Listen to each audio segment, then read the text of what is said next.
जाकर के देखा सब वही। अब ब्रह्मा जी की बुद्धि चकरा गई कि ये कैसी मैंने किसकी परीक्षा ले ली। और भगवान इधर क्या किए, जाकर के स्वयं ब्रह्मा के आसन पर विद्यमान हो गए। अब ब्रह्मा जी पहुंचे अपने लोक ब्रह्मांड में। ब्रह्मलोक को जब पहुंचे तो वहां पर पहुंचते हैं, देखते हैं कि दूसरे ब्रह्मा गद्दी पर बैठे हुए हैं। अब तो ब्रह्मा की और बुद्धि चकरा गई। कह रहे इधर देखते हैं तो वही कन्हैया, यहाँ आते हैं तो ब्रह्मा जी, कौन ब्रह्मा, कहाँ के ब्रह्मा, कैसे ब्रह्मा, कहाँ से आए हो। ब्रह्मा जी को पता चली कि मैंने ब्रह्म का जो है परीक्षा लिया, गोविंद की परीक्षा लिया। चरणों में गिर पड़े और क्षमा याचना करने लगे। कन्हैया ग्वाल बालों को लेकर के पहुंचते हैं अपने गोकुल में। और वहां से पहुंचने के बाद इधर परीक्षा लेने के बाद पुनः कंस ततश्च पौगडन्वयः धेनुकासुर को भगवान को मारने के लिए भेजा। यह असुर एक दिन गोविंद गैया चरा रहे थे और गायों का निगरानी करने के लिए जा रहे थे। उसी समय यह धेनुकासुर वहां पर प्रकट हुआ और भगवान गोविंद को मारने के लिए उद्यत हुआ। कन्हैया ने एक ही प्रहार में इस धेनुकासुर का अंत कर दिया। महाराज कहने के परीक्षित, अब कन्हैया और बड़े हो गए हैं। तिलोत्तमे भारते तम बाणपुत्री भविष्यति अन्य गृहणाद भगवान ही सावई बहुयुगा वासम यथा आसीद विप्र कथ्यताम। एक दिन गोविंद ने सोचा कि गैया चरती हैं, बगल में मैया जमुना जी हैं और एक गैया जो है जमुना जल पी करके ये इनको मृत हो जा रही है। जमुना जी विषाक्त होना जी में जाकर के अपने मुख को धुला और धुल करके जल को पान किया। जब ग्वाल बालों ने जल को पान किया तो मरणासन स्थिति हो गई बालों की। अब कन्हैया ने जब देखा कि कालिंद्याम कालिश्चा सीदग्धा कश्चि विषाग्निना स्रप्यमान पया यस्मिन् पतंत युग परिगा खगा। पक्षी भी जल पी रहे हैं, वो मर जा रहे हैं। पक्षी ऊपर से उड़ते हुए जा रहे हैं। इतना विषाक्त हो गया है जमुना जी का जल कि पक्षी ऊपर से उड़ते हुए मर जा रहे हैं। कन्हैया ने श्री दामा को लिया, ग्वाल बालों के लिया और जाकर के आज कन्हैया जी ग्वाल बालों के साथ गेंद खेल रहे हैं। गोविंद ने गेंद खेलते खेलते जानबूझकर उस गेंद को जमुना जी में मार दिया। और जब जमुना जी में जाकर के गिर पड़ा तो श्री दामा ने कहा कि कन्हैया, ये जो गेंद आपने मार दी है जमुना जी में जाके गिरी है, वही गेंद मैं लूंगा और वही गेंद मुझको ला करके दो, दूसरी गेंद नहीं लूंगा। कुछ नहीं और मैं कुछ नहीं छू। अब कन्हैया कह रहे हैं, अरे दूसरी गेंद लो, तमाम गेंदें हैं। लेकिन नहीं, श्रीदामा, आश्रय श्रीदामा को लगा दिए गोविंद। मेरी गेंद लाओ जाकर के जमुना जी से। कन्हैया कदम्ब का वृक्ष था, उस कदम्ब के वृक्ष पर चढ़े और चढ़ करके छलांग लगा दिया जमुना जी में और जमुना जी में कूद पड़े।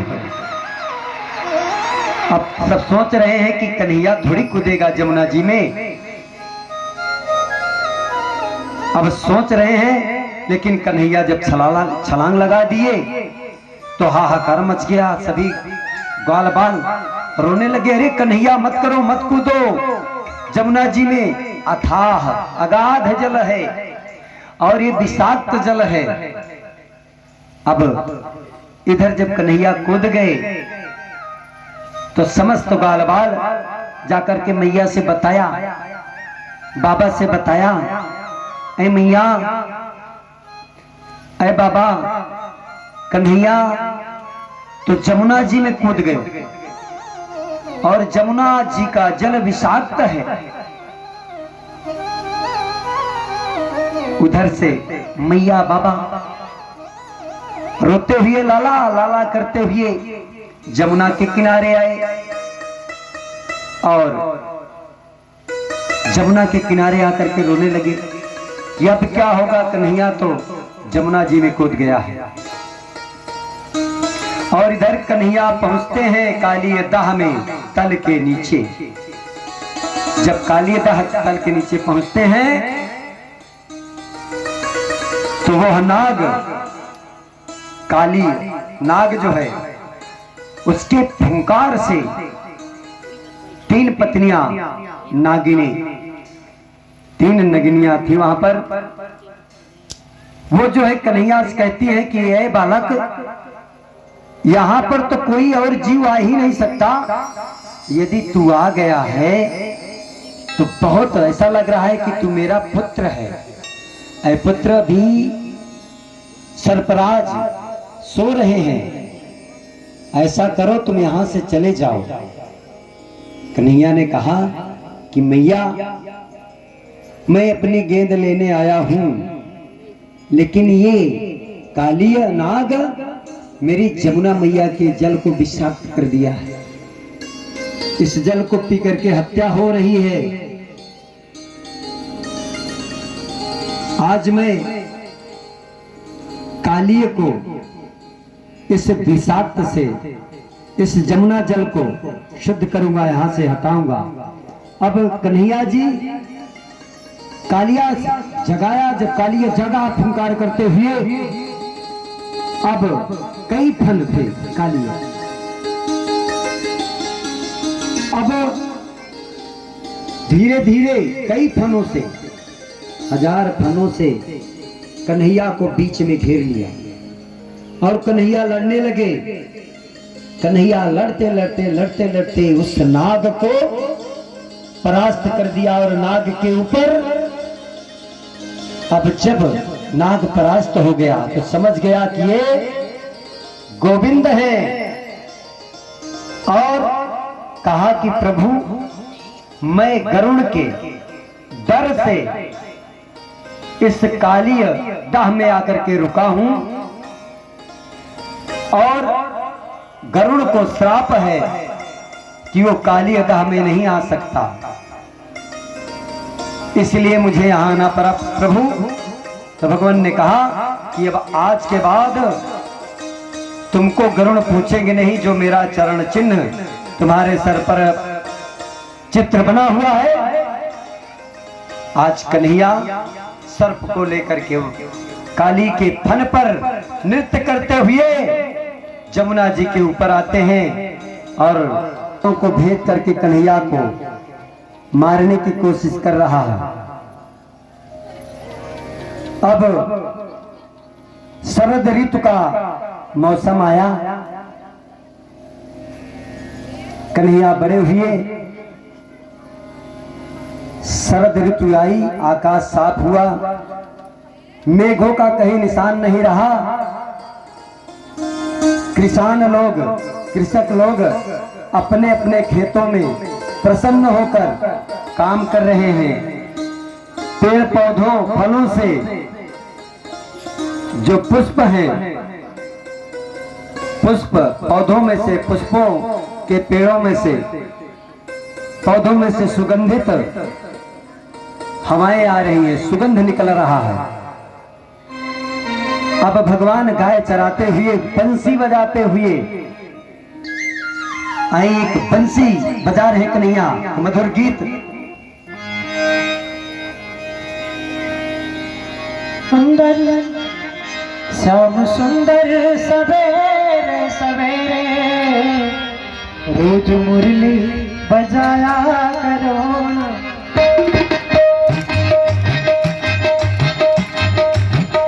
श्याम सुंदर सवेरे सवेरे सवेरे रोज मुरली बजाया करो ना।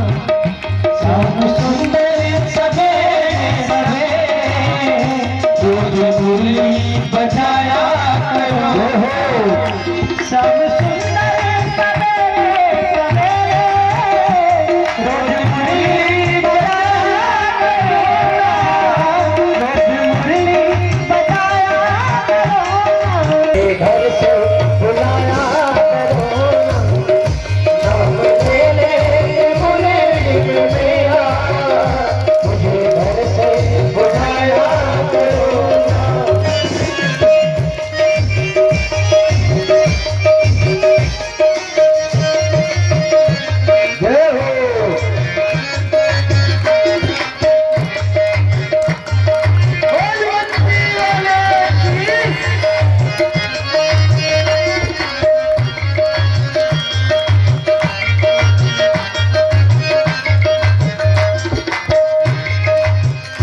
तन पे ओढ़े है काली कमरिया और हाथों में लेके मुरलिया।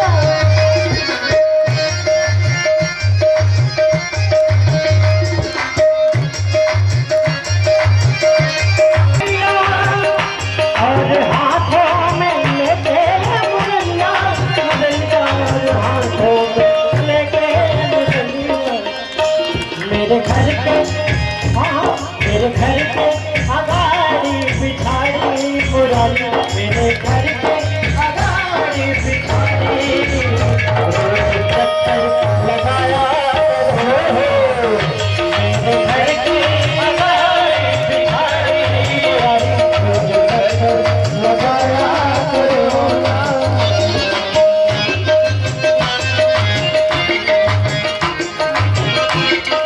हरी सखी पपीता है माखन चुरा लो, यहाँ माखन की कोई कमी ना। यहाँ माखन की कोई कमी ना। जितना पीता है माखन चुरा लो, यहाँ माखन की कोई कमी ना। यहाँ माखन की कोई कमी ना। पर सखियों के घर जात मोहन, पर सखियों के घर जात मोहन, रोज माखन चुराया करो ना। माखन चुराया करो।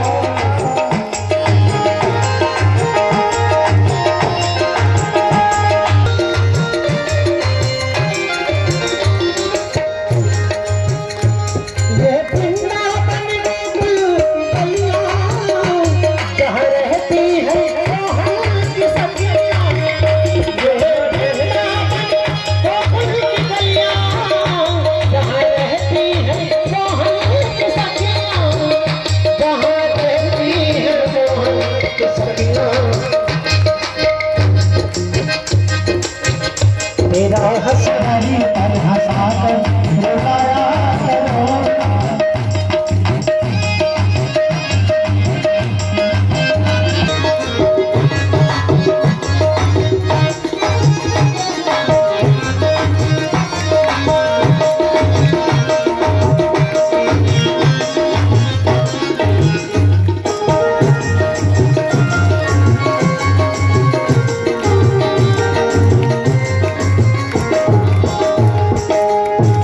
यमुना के किनारे पे मोहन, तुम सखियों की चिरें चुरावर। यमुना के किनारे पे मोहन, तुम सखियों की चिरें चुरावर। तुम सखियों की चिरें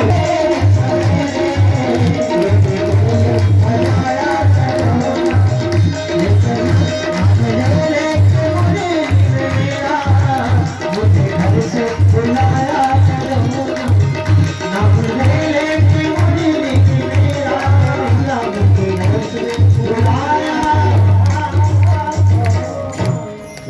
चोर की, मुरैया वाले की करती हैं। इनको शिक्षा देनी चाहिए कि बिना वस्त्र के जल में स्नान नहीं करना चाहिए। जल के देवता वरुण हैं। अब गोपियां स्नान कर रही थी। अब जो है ये गोपियां ये कात्यायनी मैया का पूजन करती हैं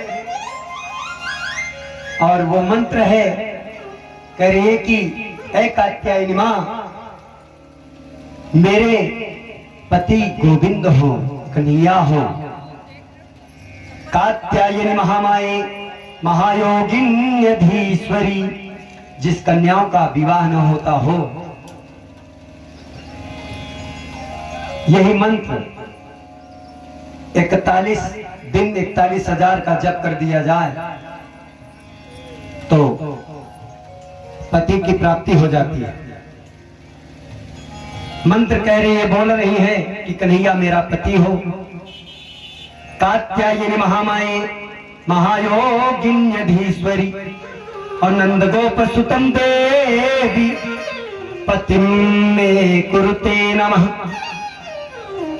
कन्हैया मेरे पति बने, हे भगवती, हे मां कात्यायनी, कन्हैया मेरे पति बने। गोपियां अनेक प्रकार से विनती करती हैं और कन्हैया से विनती करती हैं, श्याम सुंदर को मनाने लगती हैं, हे गोविंद हमारे वस्त्र दे दो। कन्हैया वस्त्र देते हैं, लेकिन गोपियों को बताते हैं कि गोपियां कभी निर्वस्त्र जल में स्नान नहीं कर रहे। कह राजन परीक्षित,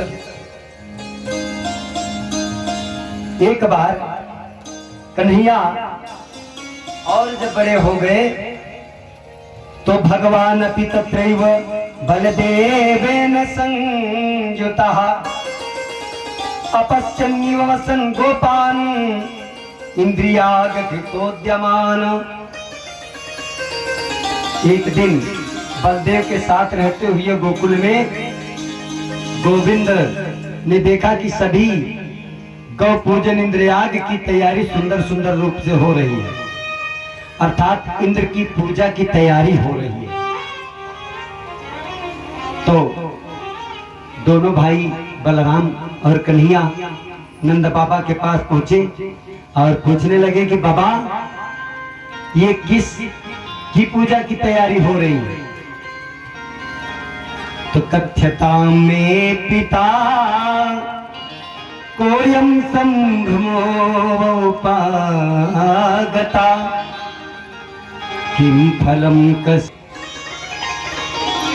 भगवान ने कहा कि बाबा आपने इंद्र की बहुत दिनों तक पूजा की, अब इस ब्रज में साक्षात भगवत स्वरूप ये गोवर्धन महाराज जी हैं, अब इन्हीं की पूजा करिए, इन्हीं से सब कुछ मिलेगा। अब कन्हैया तो गोवर्धन महाराज की पूजा करने के इंद्र की पूजा समाप्त कर दिए। अब जब इंद्र को दही पकवान आदि चढ़ाया जाने लगा गोवर्धन महाराज को, तो इंद्र तो परेशान कि अरे ये तो जो है मेरी पूजा को बंद करवा दिए कन्हैया। कर्मणा जायते जंतु कर्मणैव विलीयसे सुखम दुखम भयम क्षेमम कर्मणैवाभिपद्यते। अब गोविंद की बात पंचायत बुलाई, नंद बाबा ने पंचायत में रखा। अब पंचायत में श्याम सुंदर की बात रखी गई, लेकिन पंचायत में सबने श्याम सुंदर गोविंद कन्हैया की बात को ही रखा कि नहीं गोवर्धन भगवान की पूजा होगी। अब गोवर्धन भगवान की कन्हैया पूजा करा रहे हैं, खूब बढ़िया सजाए गोवर्धन भगवान को। और जब गोवर्धन भगवान की पूजा होने लगी गोवर्धन भगवान साक्षात गोवर्धन, गो कहते हैं इंद्रिय को, गो कहते हैं गौ को, वर्धन कहते हैं बढ़ाने वाले को, यानी जो ज्ञान को बढ़ा दे, वेद को बना दे, बढ़ा दे। और इंद्रिय गो, गायों की जो सेवा करे, गायों में 33 रोम रोम में सभी देवताओं का वास होता है। इसलिए गोवर्धन की पूजा करिए पिताश्री। बाबा, उन्हीं से सब कुछ मिलता है, बरसात उन्हीं के द्वारा होती है, उन्हीं के द्वारा, नदियों के द्वारा, खनिज के द्वारा हमारे जमीनों में खाद्य आती है, जिससे अन्न उपजता है। अब जब गोवर्धन महाराज की पूजा करनी प्रारंभ कर दिए तो इंद्र तो परेशान हो गए। बोलिए गोवर्धन भगवान की जय। अब इंद्र ने देखा कि गोवर्धन की पूजा हो रही है। अब स्वयं जो गोवर्धन को चढ़ाया जाता, कन्हैया स्वरूप जाकर के बना करके उसको सब खा लेते। देखा, इंद्र बहुत क्रोधित हुए और मेघदूतों को भेजा। अब जब मेघदूत आए, मेघदेव आए, बड़ी जोर की वर्षा करने लगे। भयानक बरसात कई दिनों तक चलता रहा। अब जब बरसात होने लगी तो कन्हैया जो है अपनी उंगली पर, कानी उंगली पर गोवर्धन महाराज को उठाया और लेकर के खड़े हो गए और सब ग्रामवासियों को, ग्वाल वालों को, गायों को, बछड़ों को, सबको लिवा लिया गोवर्धन जी के अंदर। और 7 दिन तक अपनी कनिष्ठिका उंगली पर गोवर्धन महाराज को उठाए रहे। और श्री कृष्ण ने जो पर्वत उठाया था वह 7 कोस का विशाल पर्वत था गोवर्धन महाराज। अब जब इतनी दिन तक बरसात हुआ, ग्वाल बालों को कुछ नहीं हुआ, सब बच गए, इंद्र परेशान। तब देखा कि ये तो साक्षात परमात्मा है। इंद्र जो है आकर के शरणागत हो गए। और जो बारिश हुआ, बारिश का पानी इतना कहां जाता। एक बार त्रेता में सीता जी अगस्त ऋषि को भोजन करा रही थी। सीता मैया अगस्त ऋषि को भोजन करा रही थी और अगस्त ऋषि भोजन करते गए। श्री राम ने कहा, प्रभु जल तो मैं भोजन कर रहे हैं, जल तो मैं आपको द्वापर में पिलाऊंगा, इस समय आपको पिलाने के लिए मेरे पास जल नहीं है। उस जल, बरसात के जल को आज अगस्त ऋषि पान कर गए। बोलिए गोवर्धन महाराज की। बाबा, ऐ राजन परीक्षित, सुखदेव जी कह रहे हैं, ये राजन परीक्षित, एक बार नंद बाबा वरुण लोक को गए। एकदस्याम निहारा समभ्यर्च जनार्दनम अस्नातुम नंदस्तु कालिंद्या द्वादश्याम जन्माविशत। नंद बाबा एकादशी को निराहार रह करके भगवान नारायण की पूजा की और द्वादशी के दिन यमुना जी में स्नान करने के लिए गए और ध्यान लगाया नारायण का। लेकिन रात्रि अधिक थी, सुबह का ब्रह्म मुहूर्त नहीं था और जो ही यमुना जी में प्रवेश किया तो रात्रि अधिक होने के कारण आसुरी बेला थी। जल में प्रवेश करने के कारण एक सेवक नंद बाबा को वरुण के पास लेके चला गया। वरुण का सेवक जल में वरुण के पास लेके चले गया। अब जब नंद बाबा नहीं आए तो ब्रज में सभी बेचैन हो गए, ग्वाल बाल सभी बेचैन हो गए और कृष्ण के पास जाकर कहा, समाचार सुनाया कि एक कन्हैया नंद बाबा नहीं दिखाई दे रहे हैं। सुना है कि नंद बाबा को वरुण लेकर के वरुण लोक चले गए हैं। भगवान जो है वरुण लोक में जाकर के अपने नंद बाबा को छुड़ा कर लाते हैं। अब सुखदेव जी भगवान के रास की कथा बता रहे हैं, रासलीला की कथा बता रहे हैं परीक्षित को कि भगवन्ना पितरात्री सरदो फुल्ल मल्लिका अभिक्षरतनुम मनाश्चक्रे योग माया मुपाश्रिता। हे परीक्षित, जब गोविंद ने देखा कि शरद ऋतु आ गई है, चमेली आदि के फूल खिल गए हैं और रात सुहानी हो गई है, तब भगवान ने योग माया का आश्रय लेकर के रास क्रीड़ा करने की इच्छा प्रकट की। राधे रानी, बोलो राधे रानी की। अब जो है रास करना प्रारंभ कर दिए। डोलती त्रिभीत पवन सुखदाई, रखिता प्रमुदित है यदुराई।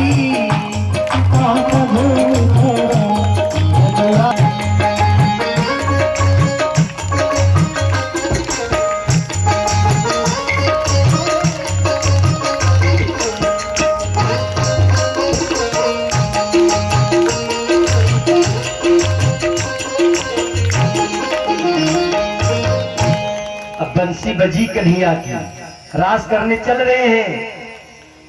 आज रास रचा रहे कन्हैया। उस मधुबन में, उस वन में केवल गोपियां आ सकती है, पुरुष वर्जित है। अब रास जब बांसुरी की आवाज सुनाई पड़ी गोपियों को, गोपियां जैसी थी वैसी दौड़ी भागी चली आई। गायों को जो दूर रही थी छोड़ करके चली आई। चूल्हा फूंक रही थी, भोजन बना रही थी, भोजन को छोड़ करके चली आई। आंख में, एक आंख में काजल लगाई, अंजन लगाई थी, एक आंख छोड़ करके चली आई। एक आंख में काजल, एक आंख में काजल नहीं, दौड़ी चली आई। कोई अपने एक कंगन पहने है, दूसरे में चूड़ी भी नहीं है।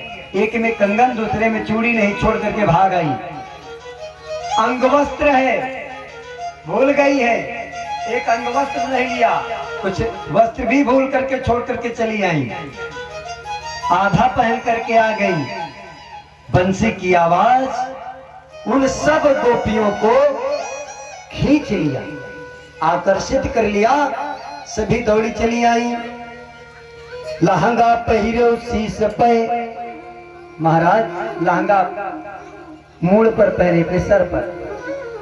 लहंगा नीचे पहना जाता है, सर पर पहन रही है, और जो ऊपर पहना जाता है उसको नीचे पहने रही है।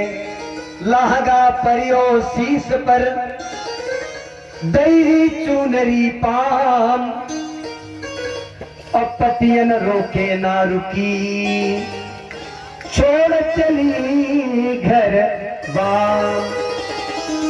पति लोग बेचारे देखते रह गए टुकुर टुकुर, ये क्या हो गया, ये कौन सा नजारा हो गया। रोके पे रुकी नहीं, सारी आ गई कन्हैया जहां रास रचाए हैं, और दौड़कर श्याम सुंदर को चारों तरफ तो घेर करके खड़ी हो गई हैं। स्वागतम मो महाभागा प्रियम की करमाणि बा, अब्रजस्यानामयं कश्चिद ब्रूतागमन कारणम। भगवान ने कहा कि हे सुंदरियों, मैं आपका स्वागत करता हूं, बताओ तुम्हारा कौन सा प्रिय कार्य करूं जिसे आप लोग प्रसन्न हो जाओ। ब्रज में कुशल मंगल तो है, इस राह में आने का क्या कारण है बताइए। गोपियां कहने लगी कि ऐ प्रभु, आपकी बंसी की धुन मेरे मन को मोहित कर लिया है। प्रेम अग्नि में, प्रेम की अग्नि में मेरे हृदय में उत्पन्न कर दिया है। आपकी बंसी के द्वारा उत्पन्न हमारे हृत पाप को शांत कर दीजिए। कामदेव भी बनकर के राधे के विग्रह में प्रविष्ट, आज राधा रानी और गोपियां कामदेव के रूप में उनके हृदय में प्रविष्ट होकर के रासलीला करते हैं। और उन गोपियों को सौभाग्यशाली होने का जो, अब गोपियां तो आई तो सोच रही कि मैं तो बड़ी भाग्यशाली हूं, जो सौभाग्यवती हूं, जो श्री कृष्ण का आलिंगन प्राप्त हुआ, श्री कृष्ण की कृपा प्राप्त हुई। तब श्री कृष्ण भगवान ने देखा कि गोपियों को थोड़ा अभिमान हो गया है। अब गोपियां आपस में देख रही हैं और देख करके भगवान अंतर्हित हो गए, अंतर ध्यान हो गए। और जब गोपियों के बीच से भगवान अंतर ध्यान हो गए तो गोपियां व्याकुल हो गई, विह्वल हो गई। अरे श्याम सुंदर कहाँ गए, कहाँ गए, कहाँ गए श्याम सुंदर? सब व्याकुल होकर के रो करके एक सखी से पूछती है कि श्याम सुंदर कहाँ गए, मेरे श्याम सुंदर कहाँ गए? आपस में पूछ रही है। रंग महल के 10 दरवाजे ना जाने, रंग महल के 10 दरवाजे ना जाने कौन सी खिड़की खुली थी, कभी जाने कैसी गए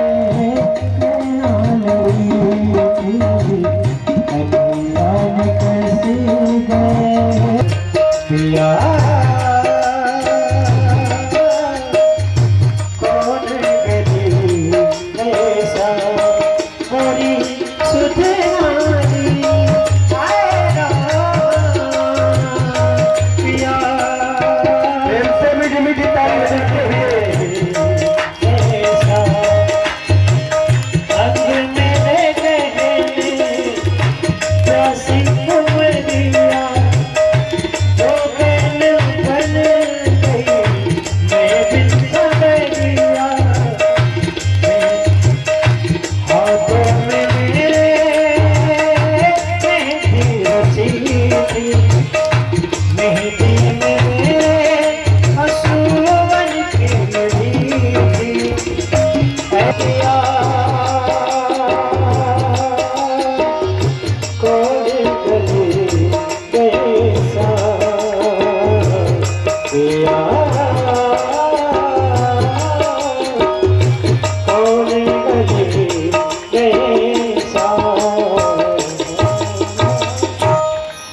बोलिए कृष्ण लाल की जय, बाल कृष्ण लाल की जय। रसिया सर। इधर कंस को पता चला कि अब कन्हैया ऐसे नहीं मरेगा, वैसे नहीं मारा जा सकता। इसने विचार करके अक्रूर जी महाराज को गोकुल भेजा। गेम खेला था भाई। अक्रूरोऽपि च तां रात्रिं मधुपुर्यां महामती उचित्वा रथमास्ताय प्रेतोऽनन्द गोकुलम। गोकुल में अक्रूर जी को भेजा। अक्रूर जी सोचते जाते हैं कि आज कंस ने मेरे ऊपर बड़ी ही कृपा करी, आज मैं भगवान श्री कृष्ण के दर्शन करके धन्य हो जाऊंगा, आज मैं उन्हीं के चरणों के दर्शन करूंगा। अब यही सोचते हुए अक्रूर जी गोकुल चले जा रहे हैं। जब अक्रूर जी सूर्यास्त के समय गोकुल में पहुंचे। अक्रूर जी गौशाला में देखा बलराम ने नीले गोदोहनम गतौ अपीत नीलांबर धरो शरद बुंबर है क्षणो। और कहने लगे चाचा जी आपने हमारे ऊपर बड़ी अच्छी कृपा की। दोनों भाइयों ने उनकी बड़ी शुश्रूषा सेवा की और उनको बैठाया, उनकी अक्रूर जी की सारी मनोकामनाएं पूर्ण की। भगवान कहने लगे, कन्हैया कहने लगे चाचा जी आप तो बड़े उदार हो, मार्ग में आपको कोई कष्ट तो नहीं हुआ आते समय? भोजन प्रसादी के बाद श्री कृष्ण ने कहा चाचा जी हमारे परिवार जाति भाइयों के साथ कैसा व्यवहार कर रहा है हमारा मामा कंस और हमारे माता पिता को किस कारण जेल में बंद करके रखा है। हमारे ही कारण मेरी मां के 6 पुत्र मारे गए और मेरे माता पिता जेल में बंद हैं, कारागार में बंद हैं, हथकड़ी बेड़ी पड़ी हुई है, उनको सजा मिल रही है चाचा श्री। ऐसा अक्रूर जी